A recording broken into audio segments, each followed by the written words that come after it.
Baik, Assalamualaikum warahmatullahi wabarakatuh. Selamat datang di channel saya. Kali ini kita akan membahas tentang mata kuliah teknik separasi. Ya, ini versi series dari rangkuman kuliah. Kebetulan untuk teknik separasi ini menjadi mata kuliah yang favorit di teknik kimia, jadi coba saya rangkum di video saja. Oke, ini saya bawa catatan, jadi sekalian buat review-review materi. Oh, ini aslinya sudah bab ketiga, pertemuan ketiga, yang bab satu 2 insya Allah isi lah. Kalau ada waktu nanti saya buatkan. Tapi sebelumnya saya udah rangkum di artikel di Medium gitu. Terus yang mulai dari bab 3 ini karena kalau ditulis di artikel kebanyakan ngantuk, jadi saya buat video saja. Ini teknik separasi. Oke, kita langsung aja. Ini saya ambilkan dari PPT dari dosen. Jadi nggak tahu kalau dari dosen ada hak cipta atau tidak. Saya nggak terlalu peduli daripada saya nggak paham, mending saya buat video saja. Ntar, oke, pas teknik separasi yang dibahas pertama ialah tentang stage seimbang. Stage itu seperti ketika dari katanya itu kayak tahapan gitu ya. Itu jadi langsung aja stage merupakan kombinasi dari satu langkah pengotakan dan pemisahan. Nah, saya garis bawain dan pemisahan. Ini yang dimaksud ini, yang langkah pengotakan itu yang ini. Jadi pengontakan. Jadi dicampur lah istilahnya dicampur. Pengontakan atau campur. Kita tulis di sini. Pengontakan, campur. Nah, ini ada mixer untuk mencampurnya. Dan satu langkah untuk pemisahan. Jadi ini ya, settler atau decanter. Jadi pemisahan antara liquid dan gas biasanya seperti itu di teknik kimia. Pemisahan. Nah, ini. Jadi ada dua step gitu ya. Jadi dua tangki tersusun seri atau buah tray dalam menalar destilasi. Nah, tray itu kalau di destilasi, jadi seperti teman-teman tahu, seperti pada gambar ini, kita kembali ke gambar. Nah, ini tray ada tahapan-tahapannya seperti itu ya. Jadi set, set, ini ada mungkin satu, terus dua, saya gambar gini aja ya, biar mudah. Dapat lah, ini satu tray itu kayak satu tahapan ini. Nah, itu yang dimaksud. Itu satu stage. Oke, satu stage. Satu stage. Itu. Ini ada berapa tray, berarti berapa stage? Satu, dua, tiga, empat, lima. Kurang lebih seperti itu. Oke, ini tadi. Kita lanjut. Stage seimbang. Ini, nah ini tadi disebutkan ialah stage itu seperti ini ada pengontakan dan pengontakan atau pencampuran dan pemisahan. Kemudian yang dimaksud seimbang itu yang bagaimana kita baca di sini. Di sistem pemisahan harus ada paling tidak dua arus. Oke, dua arus kan karena pencampuran ya. Disebut stage seimbang jika dan hanya jika kedua arus keluar dalam keseimbangan. Keseimbangan apa? Ini disebutkan di sini keseimbangan termodinamik. Jadi kalau di bahasa simpelnya suhunya sama atau dengan kata lain apa campur sempurna gitu ya. Tercampur semua karena ya, kalau tercampur sempurna suhunya kan bisa jadi homogen gitu sama. Namanya sempurna seperti itu. Sempurna itu state seimbang. Nah, yang ideal seperti itu. Oke, ini di sini ada diagramnya. Yang pertama ini arahnya berlawanan ya. Yang satu ke sini ke kanan, satu ke kiri. Kalau yang kedua satu, cuma satu aja, dari ke kanan aja. Nah, ini kalau yang atas namanya counter current, ya seperti namanya. Jadi apa? Berkebalikan arahnya gitu. Itu aja. Kita lanjut. Nah, ini ada sebelum kita beranjak ke stage setelahnya kita perlu mengetahui mungkin beberapa istilah-istilah atau rumusnya seperti itu ya. Ini rumusnya sudah dipelajari di mata kuliah termodinamika. Yang kebetulan separasi ini mungkin bisa dibilang kayak lanjutan dari termodinamika seperti itu. Jadi ini insya Allah teman-teman udah pada paham semua yang hukum Raoult, Dalton. Ini PI, P ini S itu saturated ya.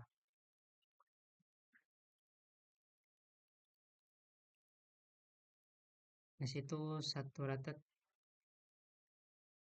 tekanan saturated. Kita tulis saja. Ini P tekanan total, yang P ini tekanan total. Kalau yang PS apa ya? PIS ya, ini saya tulis PIS saja.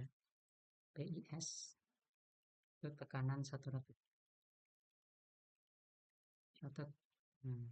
Yang kemudian ini PI, saya tulis PI saja. Itu tekanan, tekanan aja tekanan suatu zat, tekanan zat gitu ya. Ini satu tekanan saturated zat. Hmm. Ini X seperti yang teman-teman tahu itu oh, fraksi mol dalam fase cair. Nah, ini kalau X ini apa nih? Persentase fase cair. Persentase fase cair. Kalau yang Y disebutkan di sini. Ini Y fraksi dalam fase gas. Ya, fraksi sama persentase sama aja ya. Kurang lebih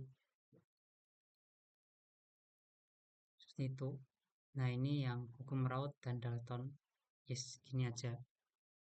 Jadi tekanan zat sama dengan tekanan saturated zat dikali eh, fraksi mol atau persentase dari fase cair zat tersebut. Ini persamaan satu, persamaan Raoult. Kemudian yang Dalton itu P total, totalnya sama dengan ini sigma itu berarti ditambah ya. Jadi P itu tadi apa? Tekanan zat. Ini I itu menunjukkan dari masing-masing. Misal ada tiga zat, zat A, B, C. Jadi zat tekanan zat satu, tekanan zat A, tekanan zat B, tekanan zat C dijumlah semua itu jadi tekanan total sistem gitu ya. Jadi kalau misal ada 3 PA PC PA ditambah PB tambah PC seperti itu ya. Ini sigma teman-teman insya Allah sudah paham. Dan dalam sistem ideal sempurna yang diasumsikan ideal ya. Ideal persamaan berguna muncul jika hukum Raoult digabungkan dengan hukum Dalton. Nah, ini digabungkan antara hukum Raoult yang ini dan hukum Dalton jadi satu ini. Ini aslinya tidak cuman digabung aja sih. Ini kan PI tekanan Z, ini juga PI. Ya, jadi tinggal dimasukkan aja. Nah, sama jadi kalau dimasukkan kan jadi P ini I diganti A kalau untuk A, kemudian untuk B ininya I-nya diganti B kayak gitu ya. Tinggal dimasukkan aja. Oke, insya Allah masih gampang. Nah, ini ada hmm, kayak rumus lagi. Ini teman-teman bisa di apa? Mau dihafalin juga boleh, kalau mau diotak-atik berdasarkan apa namanya? Kesamaan sebelumnya juga boleh. Ini Saya kotakin, oke.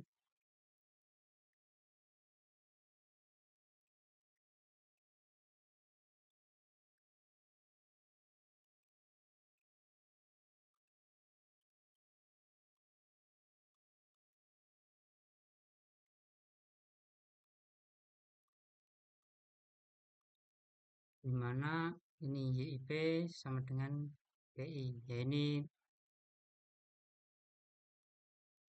dihafalin aja. Oh, BTW yang Y ini fase gas ya, yang X fase cair. Jangan sampai terbalik. Itu. Nah, kita lanjut aja. Gak usah terlalu mendalam di rumus-rumusnya.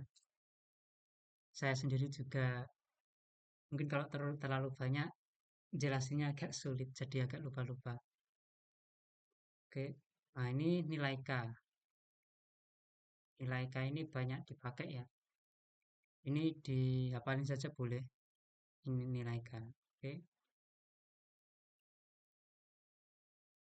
Oh, mengapa kok saya menganjurkan teman-teman ngapalin? Karena untuk beberapa hal itu kalau di logika berdasarkan persamaan yang lain mungkin bisa diturunkan. Tapi kan waktu kalau misal ujian itu kita terbatas. Jadi kalau misal kita nurunin dari persamaan A, B, C terus jadi D itu nanti agak kelamaan. Mending langsung aja dihafalin D gitu. Jadi langsung cepet gitu ya. Tapi untuk pemahamannya ya bisalah dilatih.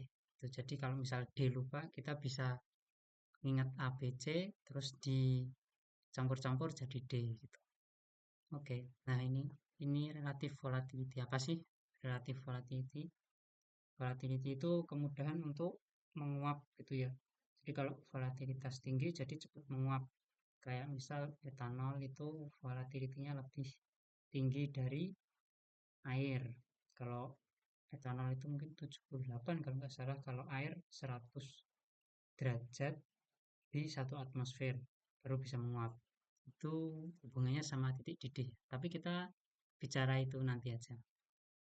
Apa saya tulis dulu aja ini volatility, volatility itu kebalikan dengan titik didih. Kalau titik didih rendah, jadi mudah menguap. Volatilitasnya tinggi gitu ya. Itu aja sih, gampang lah.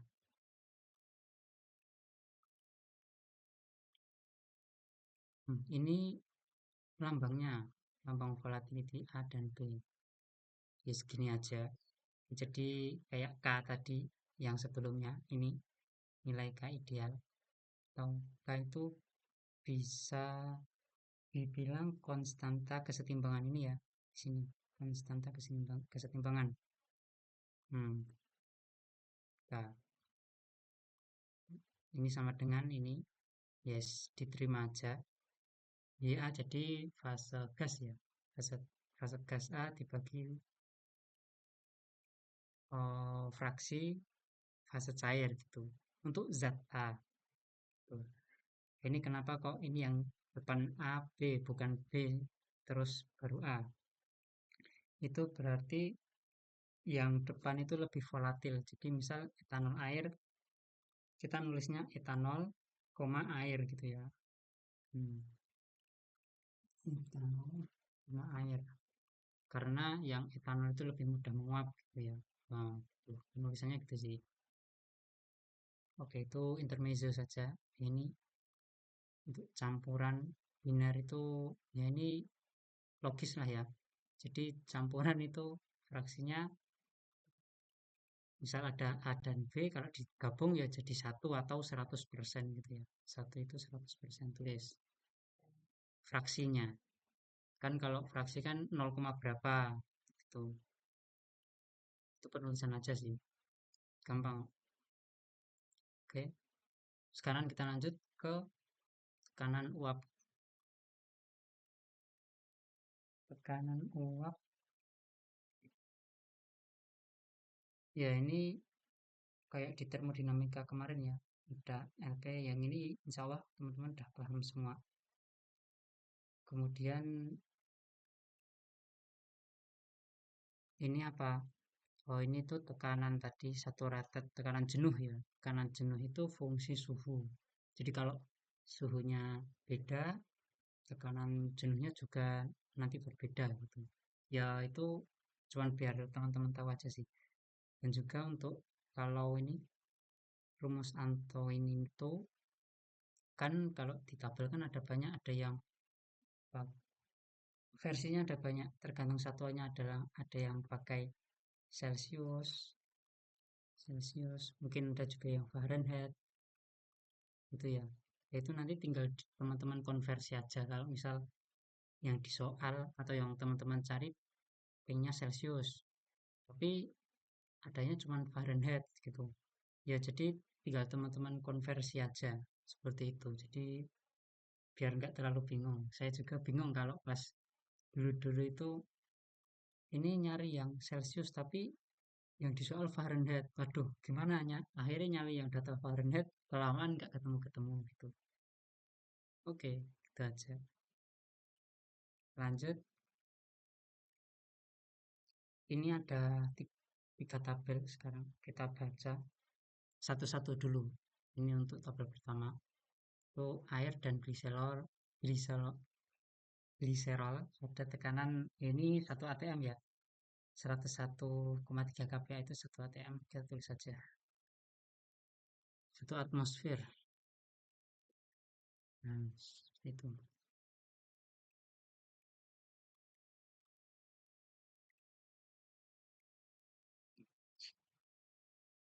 1 atmosfer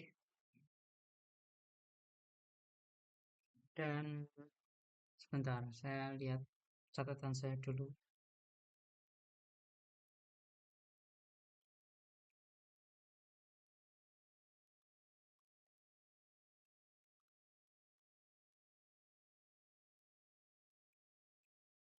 Oh iya, ini A-nya kan berarti apa ya?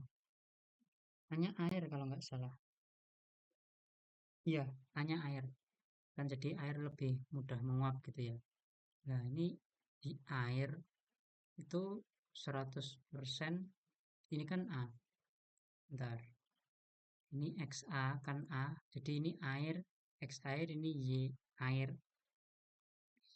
Eh, itu menandakan apa? Kalau yang 100 derajat Celcius ini jadi titik apa, jenuh, titik jenuh air sebelum menguap gitu ya maksudnya. Titik didih. Langsung tak tulis saja di sini.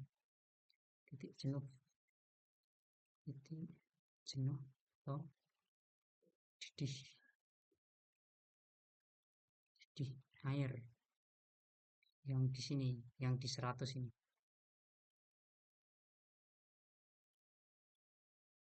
Hmm, titik jenuh atau titik didih air di 100 derajat Celcius itu untuk air masih apa? Satu itu apa istilahnya? Satu itu masih komplit gitu ya. Nah, ini kan campuran. Nah, setelah ini A-nya itu untuk air di di suhu 290 itu airnya habis gitu ya. Habis semua eh diganti dengan apa? Gliserol gitu. Jadi di sini itu titik apa? Titik jenuh gliserol. Jadi gliserol sebelum menguap titik didihnya itu 290. Nah, jadi jenuh.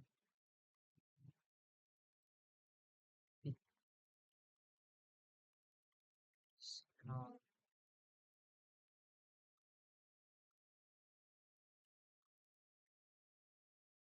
nah, oke. Jadi ketika ini air dan gliserolnya masih ada di situ. Masih ada. Jadi baru di sini gliserolnya ikut menguap, tapi ininya apa? Jadi airnya udah habis itu airnya. Nah, ini begitu pula ada metanol air, terus P silan M silan P itu para ya. Para. Terus M itu meta. Saya tulis parameter, parameter. Oke,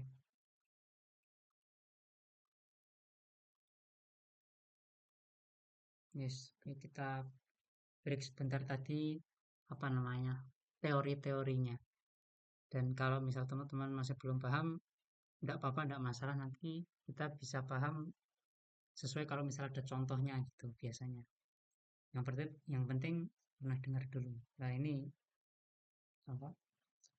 Oh, bukan soal, tapi mungkin sedikit visualisasi buat teman-teman. Ada kasus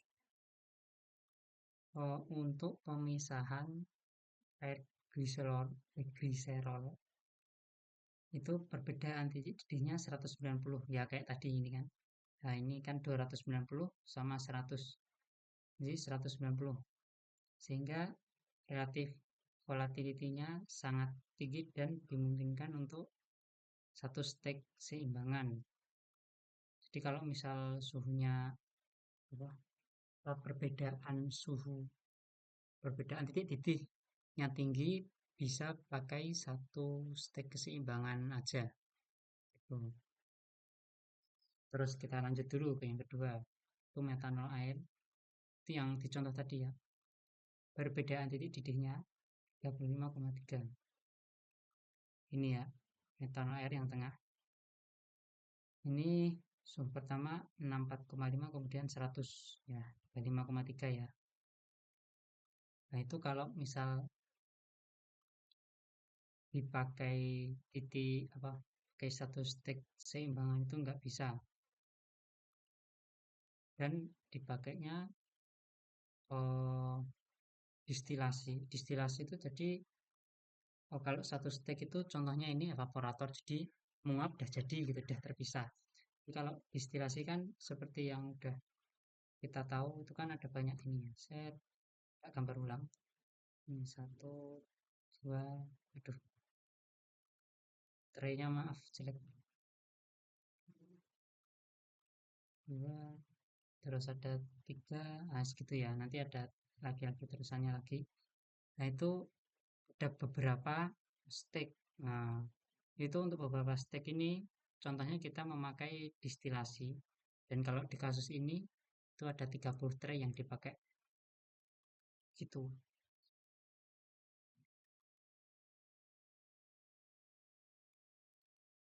Itu kalau apa selisihnya nggak terlalu besar gitu ya. Ini 35,5 yang tadi 190. Nah, ini untuk sistem yang parasilen dan metasilen perbedaannya hanya 0,8. Kita lihat di sebelumnya. Nah, ini 138 dan 139. Ya, situ 0,38 ya.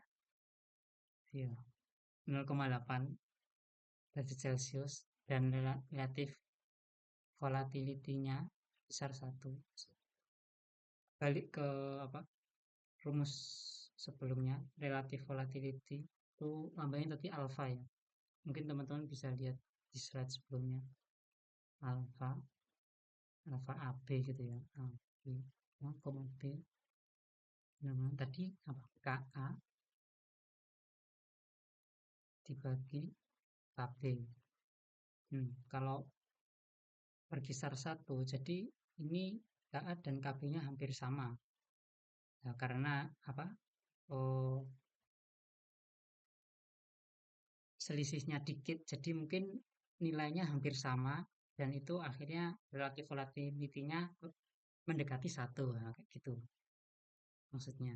Pemisahan menggunakan mana destilasi jadi tidak efisien. Nah, kalau dihitung-hitung kalkulasi menggunakan menara destilasi itu bisa sampai 1000 tray kan nggak mungkin 1000 ada panjang banget nanti sampai Mars. Nah, akhirnya operasi biasanya menggunakan metode yang lain lagi yaitu kristalisasi dan adsorpsi. Itu teman-teman udah tahu ya di mungkin mata kuliah sebelumnya AIK atau ya alat industri kimia kan ada kristalisasi dan sebagainya. Kalau adsorpsi yang menyerap men- ah, men- menjerap lah istilahnya. Jadi kayak gitu nanti teman-teman kan udah tahu sendiri. Oke, kita lanjut aja. Ini tadi ada 3 kasus ini ya. Ternyata kalau titik-titiknya selisih titik-titiknya beda itu mempengaruhi nilai dari relative volatility atau yang alpha tadi. Nah, dan karena itu juga akhirnya alat yang digunakan akan berbeda karena prosesnya juga berbeda. Yang ini satu bisa, yang ini mungkin 30, ya ini 30 tray jadi 30 stage. Nah, ini 1000 stage. Nah, gitu. Dan alatnya jadi beda-beda. Yang ini bisa pakai distilasi, ini pakai evaporator, yang ini pakai kristalisasi dan adsorpsi. Oke, lanjut. Ya, ini untuk kurva. Ini mengulang dari materi termodinamika semester 4. Itu pembuatan kurva keseimbangan untuk sistem metanol air. Ya, ini contohnya. Mungkin sedikit mengingat ini suhu, terus ini XY, XA atau YA. Untuk yang atas, sebentar,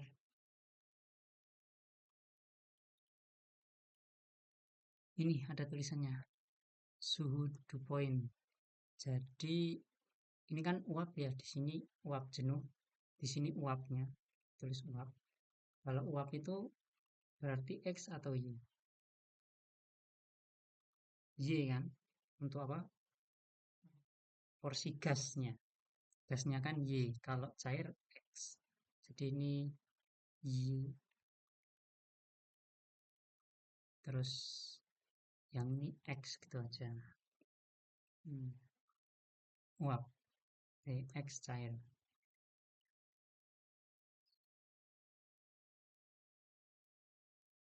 Cara bacanya gimana? Nah ini XA atau YA. Jadi XA-nya yang ini. A itu misal ini eh, air gliserol ya, misal. Air gliserol kan yang A-nya yang air ya. Jadi A, B, A-nya yang air. Jadi ini kalau misal kadar airnya 0%, eh oke. Okay. Misal 0,2 aja, jangan 0. Terlalu ekstrim. 0,2 ini kita tarik garis lurusnya. Air segini, ah, itu nanti suhu suhu dari campuran untuk apa namanya, mulai mendidihnya. Jadi misal ini air 20%, misal air 20%, itu mendidihnya di sekitar apa, 82 ya, 82 derajat, derajat Celcius. Celcius itu mulai mendidih. Ya, di fase ini itu ya mulai pada proses mendidihnya. Jadi ini di sini tuh pada titik gelembung pertama. Makanya namanya bubble. Bubble kan gelembung. Bubble point jadi gelembung pertama dari air. Kalau misal kalian apa namanya? Memasak air itu ada gelembung pertama yaitu terus suhunya itu di sini. Kalau dalam kasus ini 80. Kalau misal kalian mencampur air dan gliserol, yang gliserol 80%, air 20%, dicampur merata, kemudian dipanaskan pada tekanan atmosfer, panaskan maka akan mulai ada satu titik gelembung pada suhu 82. Itu terus sampai semuanya habis pada suhu berapa ini? 95 ya. Habis semua pada suhu 95 Celcius. Tuh, bisa. Gitu, itu contohnya aja. Dan itu untuk fraksinya yang lain juga nanti ngikut ininya, titiknya. Titik ini seret 0,6, 0,8 sampai 1. Oke, cara bacanya gitu.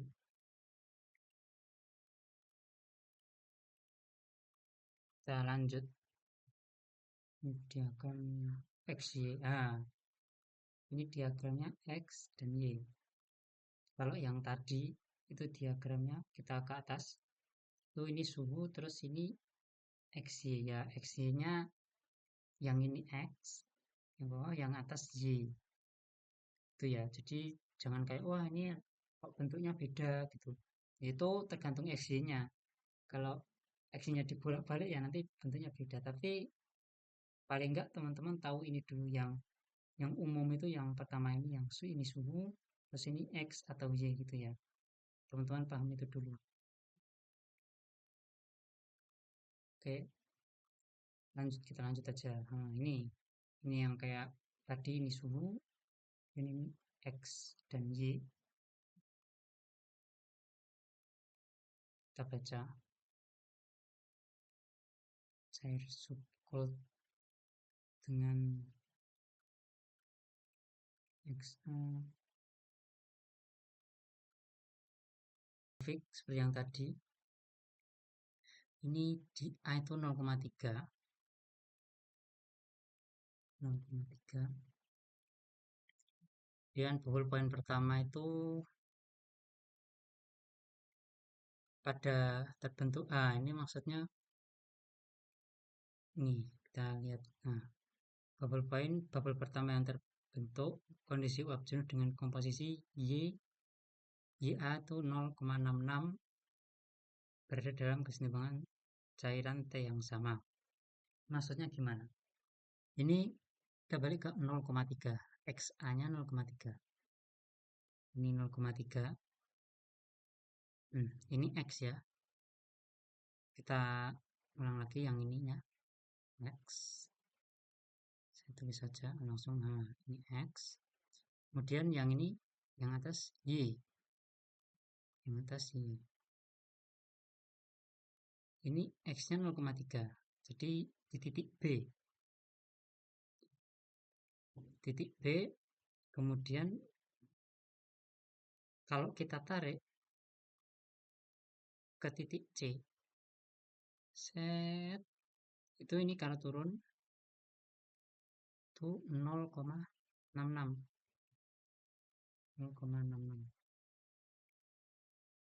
Itu YA. Nah ini kan Y-nya ini kan garis yang ini Y. Terus jadi titik YA-nya itu pada ini 0,66. Nah gitu ya. Pada T yang sama. T itu suhu. Ini suhu itu T. Kita tulis di sini T. Pada suhu yang sama. Jadi kalau kita tarik garis suhu set, suhu yang sama kan berarti lurus ya. Horizontal. Set ke kanan. Tet, ketemu Y-nya berapa? 0,66. Nah gitu ya. Maksudnya seperti itu. Jadi XA-nya 0,3, YA-nya 0,66.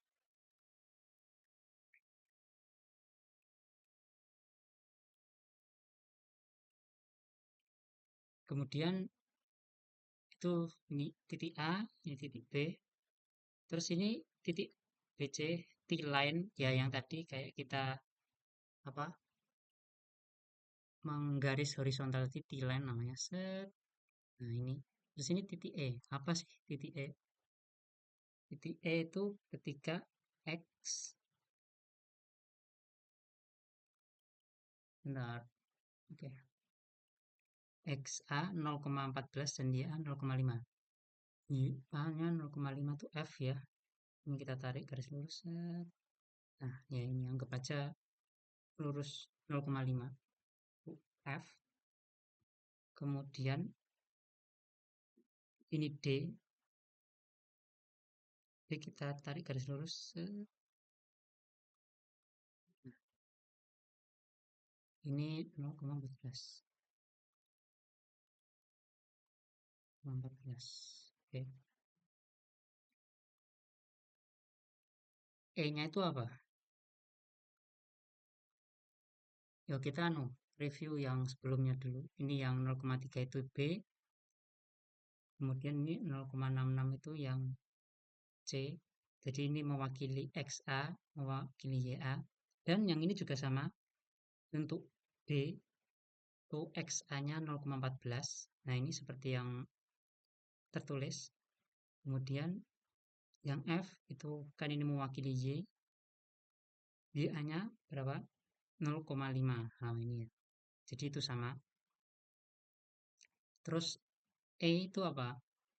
E itu garis perbandingan. Nah, ini ada materi baru namanya perbandingan. Itu teman-teman hanya membandingkan antara panjang ini. Kita lihat dari rumusnya. F per L sama dengan DE per DF. DE dibagi EF. DE dibagi EF sama dengan V. Oke, baik teman-teman, kita lanjut untuk selanjutnya. Terakhir kan kita udah sampai sini ya. Ini untuk grafik. Ini yang cair, terus ini yang uap, terus ini yang ini namanya bubble point. Jadi ketika satu titik dari cairan tersebut, titik gelembung dari cairan tersebut jadi mau menguap, itu terbentuk. Kalau yang ini dari uap, terus ini garis namanya dew point, ya titik di mana ada satu butir apa, larutan tersebut membentuk jadi uap, habis itu mau jadi cair, terus ada satu titik itu yang terbentuk. Nah, itu namanya dew point. Oke. Ini juga konsep dari VL ini. VL sama dengan DE per EF. Jadi DE ini per EF. Ini seperti di mata kuliah termodinamika yang semester 4. Ya, saya pikir teman-teman masih ingat atau mungkin di review lagi. Kalau kita lanjut, ini ada contoh pengerjaan yang untuk mengaplikasikannya. Ini langsung saja. Ini ada tekanan untuk heksana, kemudian ada oktana. Ini suhunya, terus ini tekanan uap jenuhnya. Ini yang heksana, terus yang ini yang oktana. Komandan tersebut membentuk larutan ideal pada tekanan rendah jika hukum Dalton dan Raoult. Jadi kita pakai yang ini ya, yang materi sebelumnya. Kemudian A, kita harus ngapain? Buatlah diagram T, exit, dan XY untuk sistem tekanan 1 atmosfer. Kita langsung saja ke jawabannya yang A dulu. Bawah, seperti ini. Ini kita menggunakan hukum Raoult dan hukum Dalton. Kemudian kita kombinasikan. Jadi untuk ini sama-sama pH kan, ini pH, ini pH, kemudian disubstitusikan seperti itu.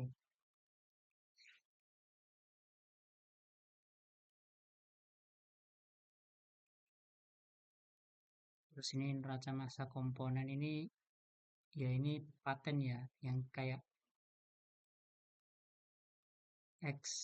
XA plus XB sama dengan 1. Nah, ini tinggal AB-nya diganti H sama O gitu aja.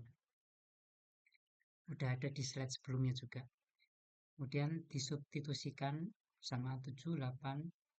Nah, ini ke 6. Jadi ini dimasukkan sini, 2 dimasukkan sini. Ini juga ikut. Nanti kita dapat persamaan seperti ini. Untuk persamaannya mungkin nggak usah dijelasin lebih jauh karena itu nanti kayak kurang applicable dan pada kenyataannya teman-teman cuman masukin aja gitu aja. Jadi kita tahu hukum Raoult itu yang kayak gimana, kayak gini. Hukum Dalton, ini saya centangin terus habis itu dikombinasikan. Terus nah ini neraca massa komponen. Dah, kita perlu tahu 3 aja. Yang Raoult, Dalton, terus neraca massa komponen. Yang selainnya cuma dikombinasikan aja. itu. Ini teman-teman nyoba sekali aja nanti mungkin bisa apa kayak bisa ingetnya bisa lama. Jadi luangkan waktu untuk nyoba. Paling enggak sekali. Nyoba ininya apa soalnya. Oke. Ini disubstitusikan kemudian yang ini substitusikan 5 ke 9. Yang ini ke 9. Nah, ini dimasukkan ke sini. Ya cuma dimasuk-masukin aja gitu. Habis itu nanti kita ketemu ini. Oke, isi. Nah, ini buat diagramnya. Oh, teman-teman familiar. Ini XA, terus ini T. Selanjutnya untuk B. Oke, sekarang B. Kita naik. Nah, B. Saat larutan mengandung 30% mol H diuapkan. Jadi uap H-nya 30%. Gimana komposisi uap mula-mula yang terbentuk? Gambarkan prosesnya. Uap mula-mula yang terbentuk. Oke, lanjut ke yang B. Ini tadi 0,3 ya. Di sini tulis 0,3.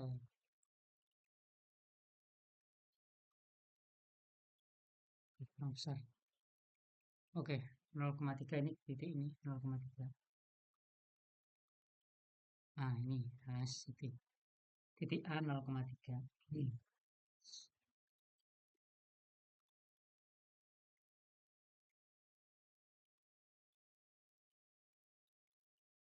penguapan ditunjukkan garis AB pada gambar ini. Garis jadi penguapannya di sini sih. Ini XA, ini YA.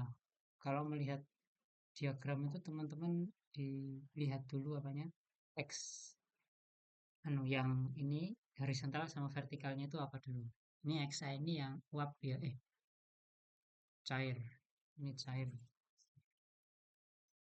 Ini cair. Sini uap. Hmm.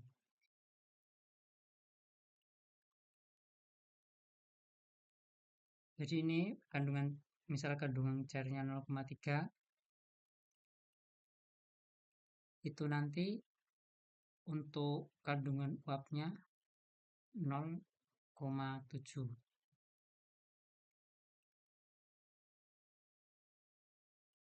Ya, gitu.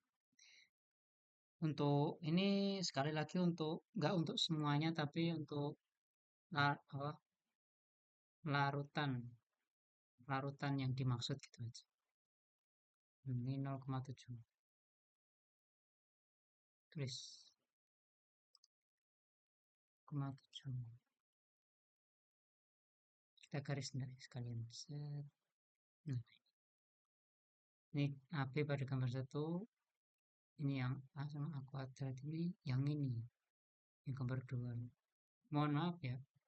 Ini kayak kurang rapi. Ini gambar dua. Ntar pakai anu aja. Gambar dua.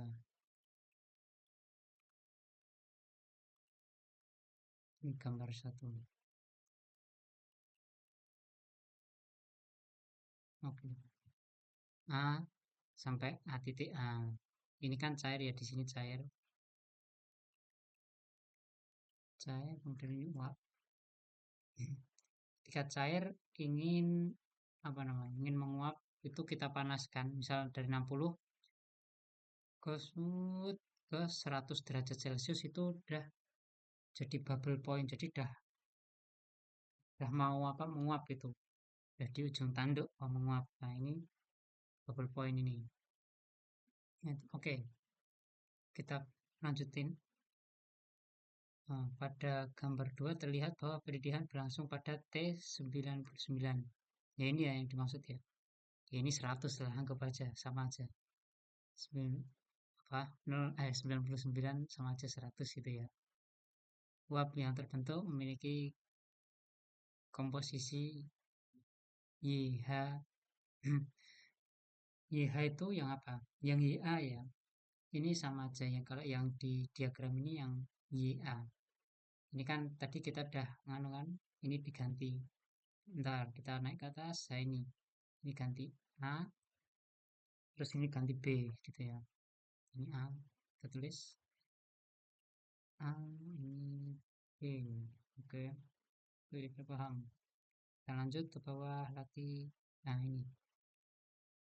ini apa tadi? YA. YA. YA 0,7 pada titik B. Nah, ini. Itu untuk yang B. Kemudian kita naik lagi ke soal 3. Bila uap yang terbentuk pada B diembunkan seluruhnya menjadi cairan jenuh.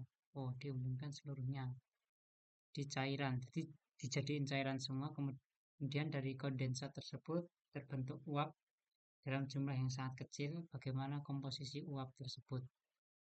Kita langsung aja. Ini kalau dibayangkan nanti yang penting semuanya dicairkan gitu ya maksudnya.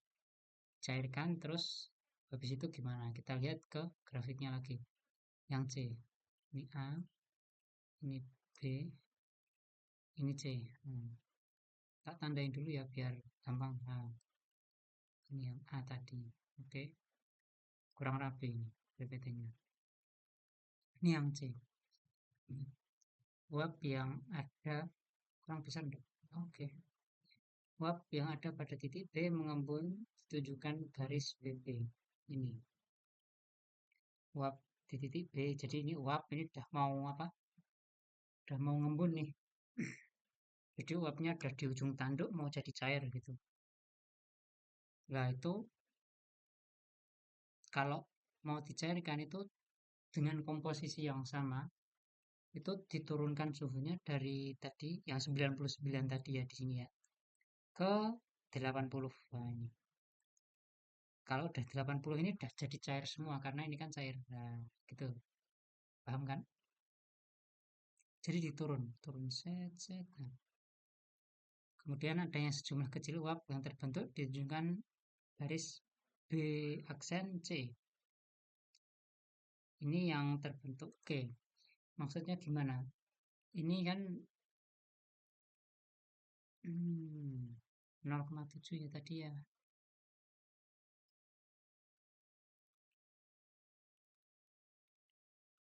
Oke, 0,7 ini. Oke, ini 0,7. Kemudian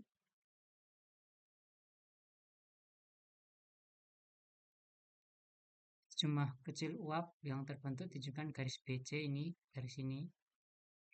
Pada titik C, fraksi mol heksana dalam uap 0,93. Oh, jadi ini 0,93. Tulis 0,93.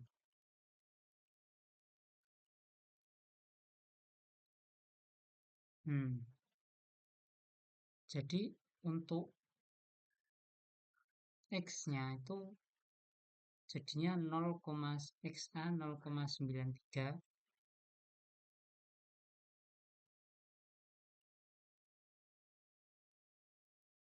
Ya, ini.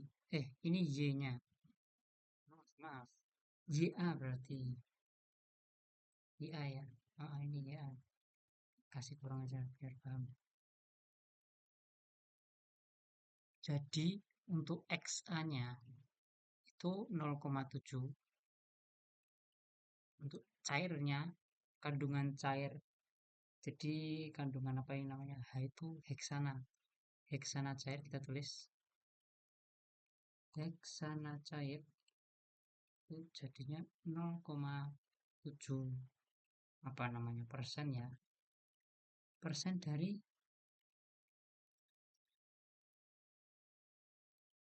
cairan. Persen dari cairan. Jadi bukan persenan semuanya, tapi misalnya ada cairan, misal cairannya 100 mili, nah heksananya itu yang 70, berarti 70 milinya. Nah, untuk uap nanti beda lagi. Nah, itu yang dimaksud 0,7 dari cairannya aja. Sedangkan dan heksana uap ya, uap vapor. Uap itu 0,93. Panas banget laptop. Itu persen. Itu enggak persen ya. 93%. Kalau ini itu 70%. Oke, persen dari uap. Hmm. Jadi yang tadi cairan terus ada uapnya ini katakanlah 200, nah biar beda. 200 apa 200 mili.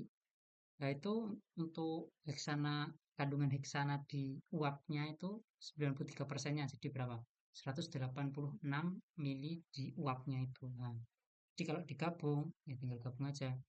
Yang 186 ditambah 70. Nah, itu jadi semuanya kandungan heksana. Gitu. Oke. Ini udah C, udah terakhir. Kita lanjut. Paham kan?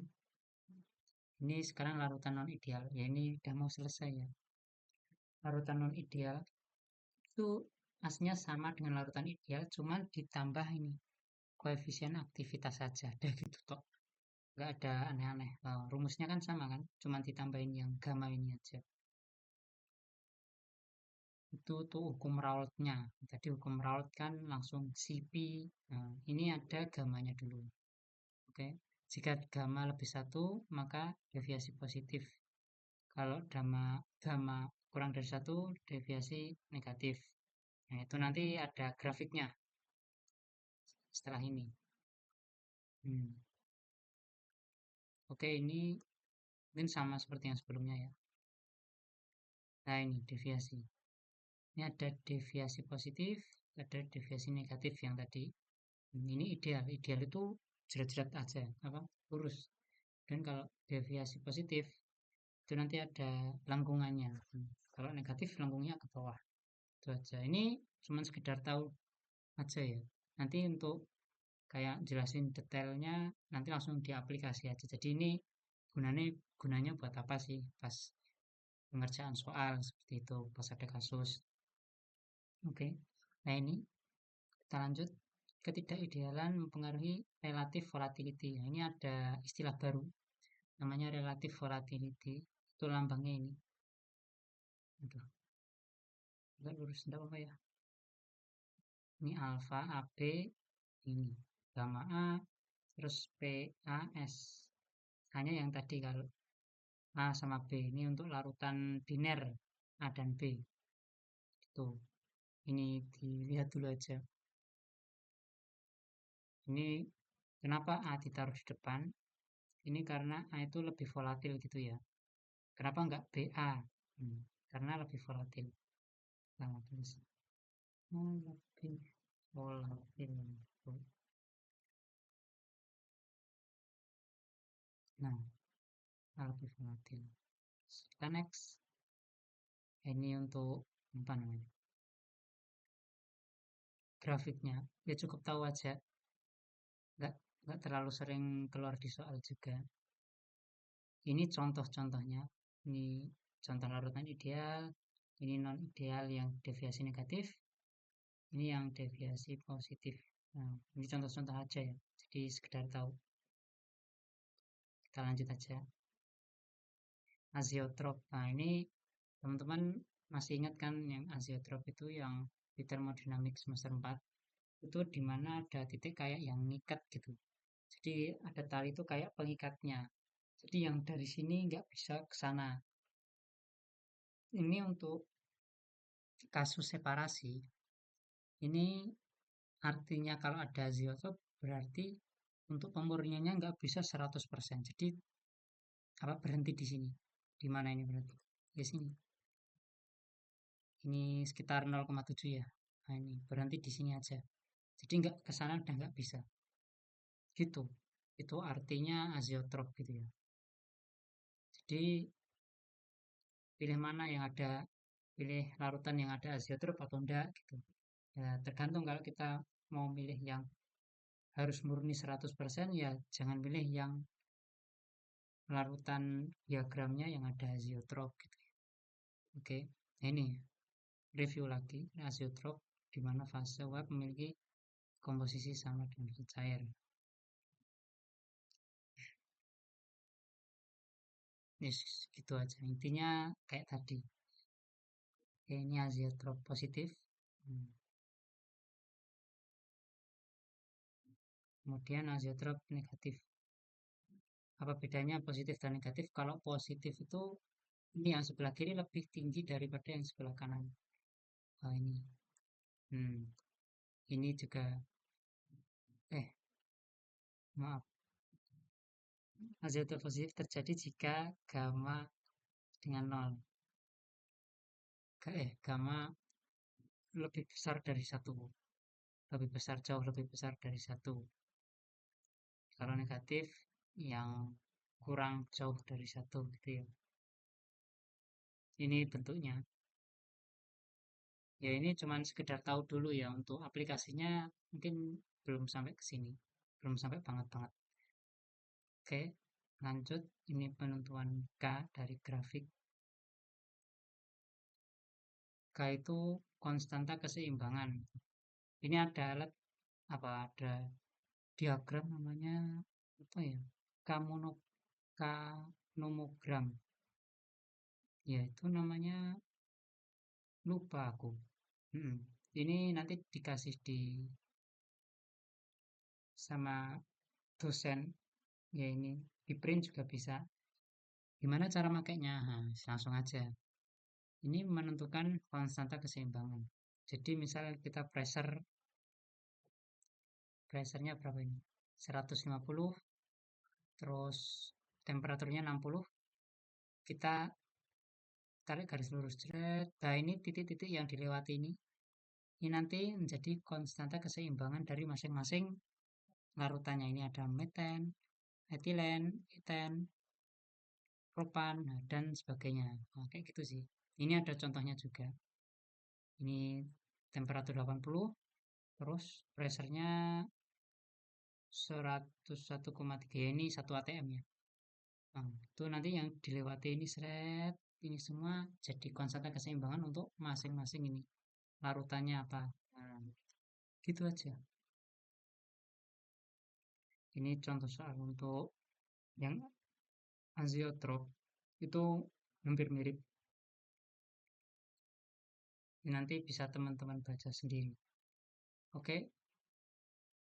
Nah ini rumusnya kayak gini-gini tuh kalau misal teman-teman nggak paham, ini aduh gimana ini kok nggak bisa, itu paling nggak lihat contoh soal terus ada rumusnya ini di apa istilahnya, kayak dihafalin aja gitu kalau mau gampang. Ya paling gini terus nanti kita lihat ini, udah tahu ini oh rumusnya ini terus sama ini. Nah ini habis itu kita lihat ini pembahasannya, buatlah ini penyelesaian identik contoh soal sebelumnya, bahwa ya, contoh soal sebelumnya yang tadi.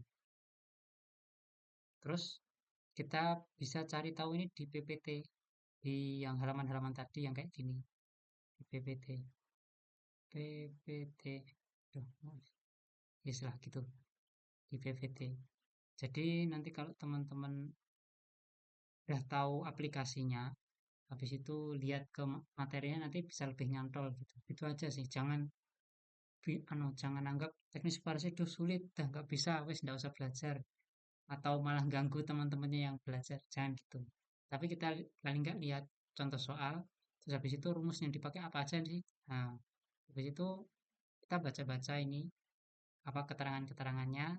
Terus kalau misalnya belum paham, itu kita balik ke lihat aja ini, pasti kan ada PPT yang ada rumusnya, ini kita bahas. Oh ini buat apa sih? Terus P itu apa?